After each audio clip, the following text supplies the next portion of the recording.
നമസ്കാരം,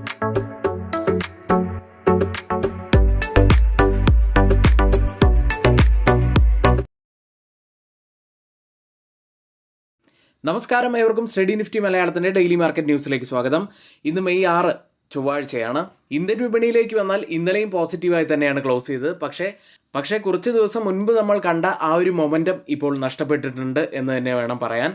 കൂടാതെ ബാങ്ക് നിഫ്റ്റിയും കഴിഞ്ഞ കുറച്ച് ദിവസങ്ങളായിട്ട് നെഗറ്റീവിൽ തന്നെയാണ്. മറ്റൊരു പ്രധാനപ്പെട്ട വാർത്ത കൂടി ഇന്ന് ഫോക്കസിൽ ഉണ്ടാവാൻ സാധ്യതയുള്ളത്, US കുറച്ച് ദിവസം മുൻപ് തന്നെ ഇന്ത്യയുടെ വ്യാപാര കരാർ ഉടൻ ഉണ്ടായിരിക്കും എന്ന പ്രസ്താവന നടത്തിയിരുന്നു.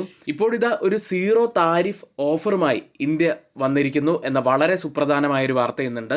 ഈ ഒരു വാർത്ത നമ്മൾ മാർക്കറ്റ് ന്യൂസ് സെഗ്മെന്റിൽ കംപ്ലീറ്റ് ആയി കൊടുത്തിട്ടുണ്ട്. ഇത് ഇന്ത്യൻ വിപണിക്ക് എങ്ങനെ നെഗറ്റീവ് ആകും എന്ന് തന്നെയാണ് ഇന്ന് നമ്മൾ ഉറ്റുനോക്കുന്ന പ്രധാനപ്പെട്ട ഒരു കാര്യം. ഇന്ന് പുലർച്ചെ ക്ലോസ് ചെയ്ത US മാർക്കറ്റുകളിലേക്ക് 9 ദിവസത്തെ നേട്ടത്തിന് ശേഷം ഇന്നലെ US വിപണികൾ നെഗറ്റീവിലാണ് ക്ലോസ് ചെയ്തിട്ടുള്ളത്. അങ്ങനെ 20 വർഷത്തെ ഏറ്റവും വലിയൊരു ബുൾ റൺ അവസാനിച്ചിരിക്കുന്നു. ഞായറാഴ്ച ട്രംപിന്റെ മറ്റൊരു താരിഫ് പ്രഖ്യാപനം കൂടി വന്നു. US പുറത്ത് നിർമ്മിക്കുന്ന സിനിമകൾക്ക് 100% നികുതി ഏർപ്പെടുത്തുമെന്ന് ട്രംപ് പ്രഖ്യാപിക്കുകയുണ്ടായി. എന്നാൽ ഇത് എങ്ങനെ നടപ്പിലാക്കും എന്ന് അദ്ദേഹം വിശദീകരിച്ചിട്ടില്ല. ഇതോടെ മൂവി, ടെലിവിഷൻ സ്റ്റോക്കുകളെല്ലാം അവിടെ ഇടിയുകയുണ്ടായി. നെറ്റ്ഫ്ലിക്സ് അടക്കം ഇടിഞ്ഞു. 2% ഇടിവാണ് അവിടെ രേഖപ്പെടുത്തിയത്. ഇനി തിങ്കളാഴ്ച വളരെ പ്രധാനപ്പെട്ട ഒരു പ്രസ്താവന അവിടെ നിന്ന് വന്നത്, ട്രഷറി സെക്രട്ടറി സ്കോട്ട് ബെസൻ പറയുന്നത്, താരിഫ്, നികുതി ഇളവുകൾ, കുറഞ്ഞ നിയന്ത്രണങ്ങൾ എന്നിവയ്ക്കുള്ള ട്രംപ് പദ്ധതികൾ US ദീർഘകാല നിക്ഷേപം വർദ്ധിപ്പിക്കുമെന്നും US വിപണി ശക്തിപ്പെടുമെന്നും അദ്ദേഹം പറയുകയുണ്ടായി. പക്ഷേ ട്രംപിന്റെ നയങ്ങളിൽ ജനങ്ങൾ അത്ര തൃപ്തരല്ല എന്ന് തന്നെയാണ് ഇപ്പോൾ അടുത്തിറങ്ങിയ സർവേ വരെ സൂചിപ്പിക്കുന്നത്. ഇനി ഫെഡറൽ റിസർവിന്റെ പോളിസി മീറ്റ് ബുധനാഴ്ചയാണ് നടക്കുന്നത്. ഏറ്റവും ഹൈലൈറ്റ് ആയിട്ടുള്ള ഇവന്റ്. നിരക്കുകളിൽ മാറ്റം ഉണ്ടാകില്ല എന്ന് തന്നെയാണ് പ്രതീക്ഷിക്കുന്നത്. പക്ഷേ ഫെഡറൽ ചെയർ ജെറോം പവലിന്റെ കമന്ററി എത്തരത്തിലായിരിക്കും എന്ന് തന്നെയാണ് വിപണി ഉറ്റുനോക്കുന്ന പ്രധാനപ്പെട്ട കാര്യമായിട്ട് വരിക. ഇനി നമുക്ക് മറ്റുള്ള അസറ്റ് ക്ലാസ്സുകളിലേക്ക് വന്നാൽ, ബിറ്റ്കോയിൻ $94,500 ആണ് ഇപ്പോൾ ട്രേഡ് ചെയ്യുന്നത്. സ്പോട്ട് ഗോൾഡ് തിങ്കളാഴ്ച 2% നേട്ടമുണ്ടാക്കി 70,200 രൂപയിലാണ് പവന് കേരളത്തിൽ സ്വർണത്തിൻ്റെ വിലയായിട്ട് വരുന്നത്. ഓയിൽ പ്രൈസുകൾ നമ്മൾ പറഞ്ഞു, ഇന്നലെ ഒപെക് ഉൽപ്പാദനം വർദ്ധിപ്പിക്കും എന്നുള്ള പ്രസ്താവന വന്നതോടെ 2% ഇടിവാണ് ക്രൂഡ് ഓയിൽ വരുത്തിയത്. 4 വർഷത്തിനിടയിലെ ഏറ്റവും താഴ്ന്ന നിലയിലാണ് ഇപ്പോൾ ക്രൂഡ് ഓയിൽ ഉള്ളത്. ഒത്തിരിയേറെ കമ്പനികളുടെ നല്ല റിസൾട്ടുകൾ വന്ന ഒരു ദിവസം കൂടിയായിരുന്നു ഇന്നലെ. അപ്പോൾ ആ വാർത്തകളെല്ലാം നിങ്ങൾ കണ്ടുപോവുക. ഇനി ഇന്നത്തെ ഏറ്റവും ഹൈലൈറ്റ് ആയിട്ടുള്ള വാർത്തകളാണ് നമ്മളിവിടെ പറഞ്ഞു പോയിട്ടുള്ളത്. ഇനി ആർക്കെങ്കിലും നമ്മുടെ ഓൺലൈൻ, ഓഫ്ലൈൻ ക്ലാസ്സുകളിലോ അല്ലെങ്കിൽ നമ്മുടെ പെയ്ഡ് എഡ്യൂക്കേഷൻ ടെലഗ്രാം ചാനലിലോ ജോയിൻ ചെയ്യാൻ താല്പര്യമുണ്ടെങ്കിൽ തൊട്ടുമുകളിൽ നമ്മളിവിടെ കൊടുത്ത വാട്സാപ്പ് നമ്പറിൽ മെസ്സേജ് അയയ്ക്കുക. ഇന്നത്തെ വീഡിയോയുടെ ലൈക്ക് ടാർഗറ്റ് 200 ലൈക്കുകളാണ്. എല്ലാ സുഹൃത്തുക്കളും ഇപ്പോൾ തന്നെ ലൈക്ക് ചെയ്തു എന്ന് ഉറപ്പുവരുത്തുക. ചാനൽ ആരെങ്കിലും സബ്സ്ക്രൈബ് ചെയ്യാൻ മറന്നുപോയിട്ടുണ്ടെങ്കിൽ ദയവ് ചെയ്ത് ചാനൽ കൂടി ഒന്ന് സബ്സ്ക്രൈബ് ചെയ്യുക. ഇന്നത്തെ ഏറ്റവും പ്രധാനപ്പെട്ട ഒരു വാർത്തയിലേക്കാണ്. വ്യാപാര കരാർ വേഗത്തിലാക്കാൻ തിരഞ്ഞെടുത്ത US ഉൽപ്പന്നങ്ങൾക്ക് സീറോ താരിഫ് ഇന്ത്യ നിർദ്ദേശിക്കുന്നു. സ്റ്റീൽ, ഓട്ടോ ഘടകങ്ങൾ, ഫാർമസ്യൂട്ടിക്കൽസ് തുടങ്ങിയ തിരഞ്ഞെടുത്ത US ഇറക്കുമതികൾക്ക് ഇന്ത്യ 0 താരിഫ് നിർദ്ദേശിച്ചിട്ടുണ്ട്.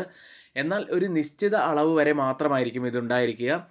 അതിനപ്പുറം പതിവ് തീരുവകൾ ബാധകമാണ്. US ഒരു ഉഭയകക്ഷി വ്യാപാര കരാർ വേഗത്തിലാക്കുക എന്നതാണ് ഈ നീക്കം ലക്ഷ്യമിടുന്നത്. ചർച്ചകൾ മുന്നോട്ട് കൊണ്ടുപോകാൻ ഇന്ത്യൻ വ്യാപാര ഉദ്യോഗസ്ഥർ ഏപ്രിൽ അവസാനം വാഷിംഗ്ടൺ സന്ദർശിക്കുകയുണ്ടായി.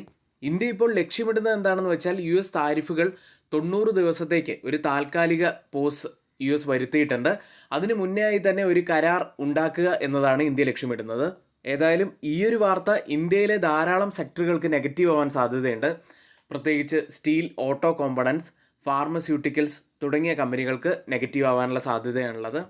ഏതായാലും ഈ വാർത്തയുടെ ഇമ്പാക്റ്റ് എത്തരത്തിലായിരിക്കും എന്ന് നമുക്ക് കാത്തിരുന്ന് തന്നെ കാണാം.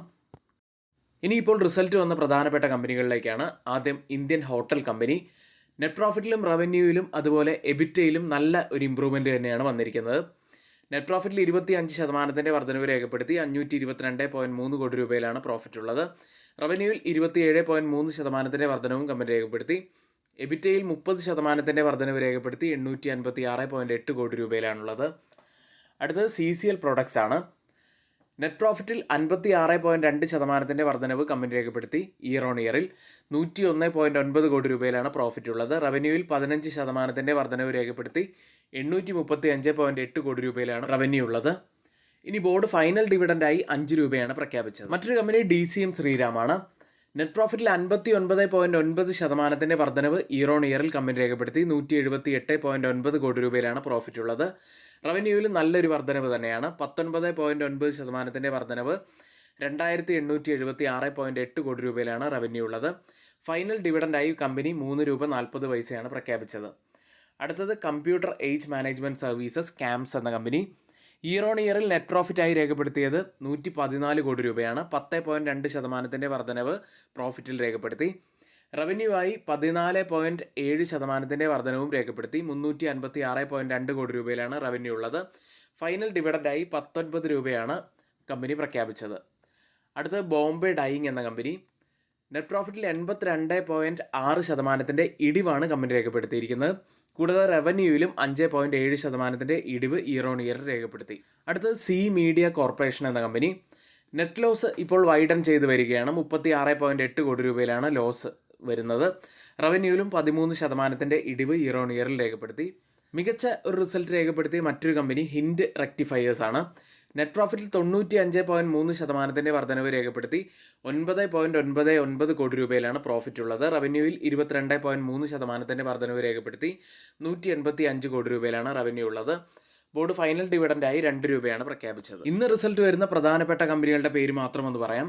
Bank of Baroda, Hindustan Petroleum Corporation, Paytm, Alembic Pharmaceuticals, Godrej Consumer Products, Mahanagar Gas, Piramal Enterprises, Polycab India, Aadhaar Housing Finance, Aarti Drugs, Aptus Value Housing Finance India, Avalon Technologies, CG Power, E Mudra, JBM Auto, Kajaria Ceramics, KEI Industries, Radico Khaitan, Sundaram Clayton തുടങ്ങിയ കമ്പനികളാണ്. മറ്റൊരു കാര്യമുള്ളത്, Study Nifty മലയാളത്തിൻ്റെ offline online ബാച്ചുകളിൽ join ചെയ്യാൻ താല്പര്യമുണ്ടെങ്കിൽ തൊട്ടുമുകളിൽ നമ്മളിവിടെ ഒരു നമ്പർ നൽകിയിട്ടുണ്ട്. ആ നമ്പറിൽ മെസ്സേജ് അയയ്ക്കുക. വെറും 1 മാസമായിരിക്കും കോഴ്സിൻ്റെ ഡ്യൂറേഷൻ വരുന്നത്.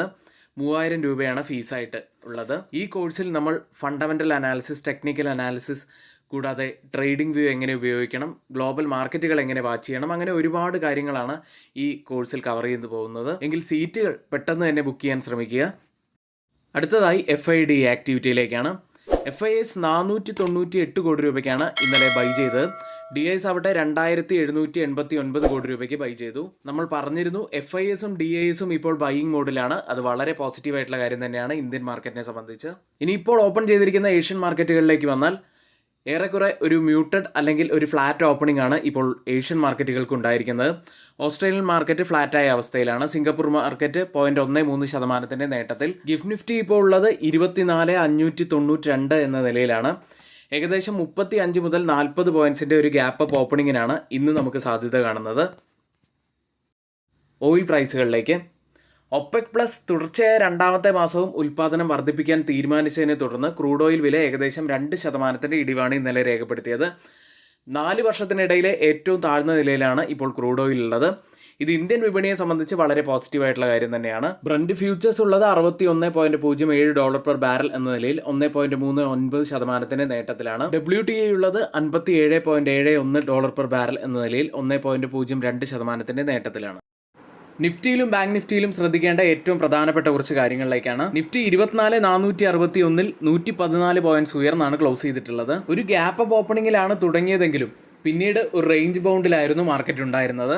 ഒരു 2 ആഴ്ചത്തെ ക്യാൻഡിലുകൾ പരിശോധിച്ച് കഴിഞ്ഞാൽ ഡെയിലി ക്യാൻഡിലിൽ നല്ല സ്ട്രെങ്ത് ഉള്ള ക്യാൻഡിലുകളൊക്കെ കഴിഞ്ഞ് ഇപ്പോൾ ചെറിയ ഡോജി ക്യാൻഡിലുകളാണ് ഫോമായി വരുന്നത്. ഒരു ഇൻഡിസിഷൻ്റെയൊക്കെ സൂചനയായിട്ടാണ് ഇന്നലത്തേക്ക് ക്യാൻഡിൽ നമുക്ക് കാണാൻ കഴിയുന്നത്. മറ്റൊരു കാര്യമുള്ളത്, നിഫ്റ്റി ഇപ്പോൾ പ്രധാനപ്പെട്ട എല്ലാ കീ മൂവിംഗ് ആവറേജുകൾക്ക് മുകളിലായിട്ടാണ് ട്രേഡ് ചെയ്യുന്നത്. കൂടാതെ 10-day EMAയ്ക്ക് മുകളിലായിട്ട് ട്രേഡ് ചെയ്യുന്നു എന്നത് മറ്റൊരു പോസിറ്റിവിറ്റിയാണ്. ഈ 10-day EMAയ്ക്ക് മുകളിലായിട്ട് ഏതാനും ദിവസങ്ങളായി ഹോൾഡ് ചെയ്യാനും സാധിക്കുന്നു എന്നത് തന്നെയാണ് മറ്റൊരു പോസിറ്റിവിറ്റിയായി കാണാൻ കഴിയുന്നത്. ഇന്നലെ നിഫ്റ്റി 24,500 മുകളിലായി ട്രേഡ് ചെയ്തെങ്കിലും അവിടെ സസ്റ്റെയിൻ ചെയ്യാൻ കഴിഞ്ഞില്ല. അവിടെ നിന്നും ഒരു സെല്ലിംഗ് പ്രഷർ കാരണം തിരിച്ചിറങ്ങുന്നതാണ് കണ്ടത്. അതായത് 24,550 മുകളിലായിട്ട് ഒരു ക്ലിയർ ക്ലോസിംഗ് വെച്ച് ഒരു ബ്രേക്ക് ഔട്ട് ലഭിക്കുകയാണെങ്കിൽ മാത്രമേ നിഫ്റ്റിക്ക് പുതിയ ഉയരങ്ങളിലേക്ക് എത്താൻ കഴിയുകയുള്ളൂ. അത്തരത്തിലാണെങ്കിൽ 24,700 മുതൽ 800 വരെയുള്ളത് പ്രധാനപ്പെട്ട ഒരു സോണാവാൻ സാധ്യതയുണ്ട്. ഡൗൺ സൈഡിൽ നമ്മൾ ശ്രദ്ധിക്കേണ്ടത് 24,000 തുടർന്ന് 23,800 850 സോണുമാണ്. മാക്സിമം ഓപ്പൺ ഇൻട്രസ്റ്റ് രേഖപ്പെടുത്തിയ കോൾ സൈഡിലെയും പുട്ട് സൈഡിലെയും സ്ട്രൈക്കുകളിലേക്കാണ്. 25,000 ഓപ്പൺ ഇൻട്രസ്റ്റ് രേഖപ്പെടുത്തിയിരിക്കുന്ന ആദ്യത്തെ സ്ട്രൈക്ക് ഉള്ളത്. അതിനുശേഷം 24,500 സ്ട്രൈക്കിലും അതിനുശേഷം 24,600 സ്ട്രൈക്കിലുമാണ്. പുട്ട് സൈഡിൽ കൂടുതൽ ഓപ്പൺ ഇൻട്രസ്റ്റ് രേഖപ്പെടുത്തിയിരിക്കുന്ന ആദ്യത്തെ സ്ട്രൈക്ക് 24,000, അതിനുശേഷം 24,400 സ്ട്രൈക്ക്, അതിനുശേഷം 24,300 സ്ട്രൈക്കിലുമാണ്. ഓപ്പൺ ഇൻട്രസ്റ്റ് ഡാറ്റ പ്രകാരം റെസിസ്റ്റൻസ് ആവാൻ സാധ്യതയുള്ളത് 24,500. സപ്പോർട്ട് ആവാൻ സാധ്യതയുള്ളത് 24,400-മാണ്. അടുത്തതായി ചേഞ്ച് ഇൻ ഓപ്പൺ ഇൻട്രസ്റ്റ് ഡാറ്റയാണ്. കോൾ സൈഡിലും പുട്ട് സൈഡിലും വന്ന വ്യത്യാസങ്ങൾ പരിശോധിക്കാം. ആദ്യം ATM സ്ട്രൈക്കായി 24,450 സ്ട്രൈക്കിൽ 384% വർധനവ് പുട്ട് സൈഡിൽ കാണാം. ലോങ് ബിൽഡപ്പ് തന്നെയാണ്. കോൾ സൈഡിൽ 75% വർധനവ്, ഒരു ഷോർട്ട് ബിൽഡപ്പാണ് കാണുന്നത്. 24,400 സ്ട്രൈക്കിൽ 125% വർധനവ് പുട്ട് സൈഡിൽ ലോങ് ബിൽഡപ്പ്. കോൾ സൈഡിൽ വെറും 3% മാത്രം വർധനവ്, ഒരു ഷോർട്ട് ബിൽഡപ്പാണ് കാണുന്നത്. 24,500 സ്ട്രൈക്കിൽ 182% വർധനവ് പുട്ട് സൈഡിൽ ലോങ് ബിൽഡപ്പ്. കോൾ സൈഡിൽ 76% വർധനവ്, ഒരു ഷോർട്ട് ബിൽഡപ്പും കാണാം. ഈ 3 സ്ട്രൈക്കുകളും കമ്പയർ ചെയ്യുമ്പോൾ മാർക്കറ്റിനെ മുകളിലേക്ക് കൊണ്ടുപോകാൻ കഴിവുള്ള പുട്ട് സെല്ലേഴ്സ് തന്നെയാണ് നല്ല സ്ട്രോങ് ആയി നിൽക്കുന്നത് എന്ന് തന്നെയാണ് കാണുന്നത്. ബാങ്ക് നിഫ്റ്റിയിലേക്ക് 54,919-ൽ 196 പോയിന്റ്സ് ഇടിഞ്ഞാണ് ബാങ്ക് നിഫ്റ്റി ഇന്നലെ ക്ലോസ് ചെയ്തിട്ടുള്ളത്. ബാങ്ക് നിഫ്റ്റിയും ഇന്നലെ ക്ലോസ് ചെയ്യുന്നത് 55,000-ന് താഴെയായിട്ടാണ്.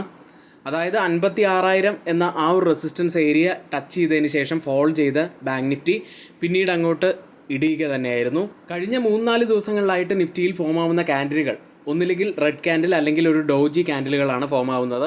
വീക്ക്നെസ് തന്നെയാണ് ഇതും സൂചിപ്പിക്കുന്നത്. ഡൗൺ സൈഡിൽ നമ്മൾ ശ്രദ്ധിക്കേണ്ട പ്രധാനപ്പെട്ട ഒരു ലെവൽ 54,455-ആണ്. അപ്സൈഡിൽ ഓൾ ടൈം ഹൈ ലെവലായിട്ടുള്ള 56,088-ഉം 55,930-ഉം ശ്രദ്ധിക്കേണ്ട ലെവലുകൾ തന്നെയാണ്. ബാങ്ക് നിഫ്റ്റിയുടെ മാക്സിമം ഓപ്പൺ ഇൻട്രസ്റ്റ് റൈറ്റ് ചെയ്ത സ്ട്രൈക്കുകൾ പ്രകാരം റെസിസ്റ്റൻസും സപ്പോർട്ടും ആവാൻ സാധ്യതയുള്ളത് 55,500 ഒരു റെസിസ്റ്റൻസ് ആവാനുള്ള സാധ്യതയാണുള്ളത്. 54,000 ഒരു സപ്പോർട്ടായി ആക്ട് ചെയ്യാനുള്ള സാധ്യതയുമാണ് ഓപ്പൺ ഇൻട്രസ്റ്റ് ഡാറ്റ കാണിച്ചു തരുന്നത്. ഇപ്പോഴും 18-ന് മുകളിലായിട്ട് തന്നെയാണ് ഇന്ത്യ വിക്സ് ഉള്ളത്. 18.34-ൽ 0.44% ഉയർന്നാണ് ഇന്ത്യ വിക്സ് ക്ലോസ് ചെയ്തിട്ടുള്ളത്. ഇനി ആർക്കെങ്കിലും നമ്മുടെ പെയ്ഡ് എഡ്യൂക്കേഷൻ ടെലഗ്രാം ചാനലിൽ ജോയിൻ ചെയ്യാൻ താല്പര്യമുണ്ടെങ്കിൽ തൊട്ട് മുകളിൽ നമ്മളിവിടെ ഒരു വാട്സപ്പ് നമ്പറും കൂടാതെ കമൻറ്റ് ബോക്സിൽ നമ്മുടെ വാട്സപ്പ് ഗ്രൂപ്പിൻ്റെ ലിങ്ക് നൽകിയിട്ടുണ്ട്. അപ്പോൾ ആർക്കെങ്കിലും ജോയിൻ ചെയ്യണമെങ്കിൽ ആ ലിങ്ക് വഴി ജോയിൻ ചെയ്യാവുന്നതാണ്. വെറും 799 രൂപ മാത്രമാണ് ഒരു മാസത്തേക്ക് ചാർജായിട്ട് വരുന്നത്. നിങ്ങൾക്ക് ഞങ്ങളുടെ വാട്സപ്പ് ഗ്രൂപ്പിൽ ജോയിൻ ചെയ്ത് കഴിഞ്ഞാൽ തന്നെ ഒരുവിധം എല്ലാ ഡീറ്റെയിൽസും നിങ്ങൾക്ക് ലഭിക്കുന്നതാണ്. ഏതൊക്കെ സ്റ്റോക്കുകളാണ് ടാർഗറ്റ് ഹിറ്റ് ചെയ്തിട്ടുള്ളത്, ഏതൊക്കെയാണ് നന്നായി പെർഫോം ചെയ്യുന്ന സ്റ്റോക്കുകൾ. അപ്പോൾ അതിനുശേഷം നിങ്ങൾക്ക് ഞങ്ങളുടെ എഡ്യൂക്കേഷൻ ടെലഗ്രാം ചാനലിൽ ജോയിൻ ചെയ്യാവുന്നതാണ്. ഇനി ആർക്കെങ്കിലും ഡിമാറ്റ് അക്കൗണ്ട് ഓപ്പൺ ചെയ്യണമെന്നുണ്ടെങ്കിലും ഡിസ്ക്രിപ്ഷൻ ബോക്സിലാണ് നമ്മൾ അതിൻ്റെ ലിങ്ക് നൽകിയിട്ടുള്ളത്. ഇന്നത്തെ ഏറ്റവും പ്രധാനപ്പെട്ട വാർത്തകൾ ഏറ്റവും ഓതറൈസ്ഡ് ആയിട്ടുള്ള സൈറ്റുകളായ Moneycontrol, Mint, Reuters, CNBC, Financial Express തുടങ്ങിയ മാധ്യമങ്ങളിൽ നിന്നാണ് എടുത്തിരിക്കുന്നത്. മറ്റുള്ളവയെല്ലാം നമ്മുടെ വ്യൂസ് മാത്രമാണ്. ഒരിക്കലും അത് റെക്കമെൻഡേഷൻ അല്ല. നിങ്ങളുടെ എഡ്യൂക്കേഷണൽ പർപ്പസിന് വേണ്ടിയാണ് അതിവിടെ ഷെയർ ചെയ്തിട്ടുള്ളതും. എങ്കിൽ ഇന്നത്തെ ഈ വീഡിയോ ഇവിടെ പൂർത്തിയാവുകയാണ്. ഏവർക്കും നന്ദി.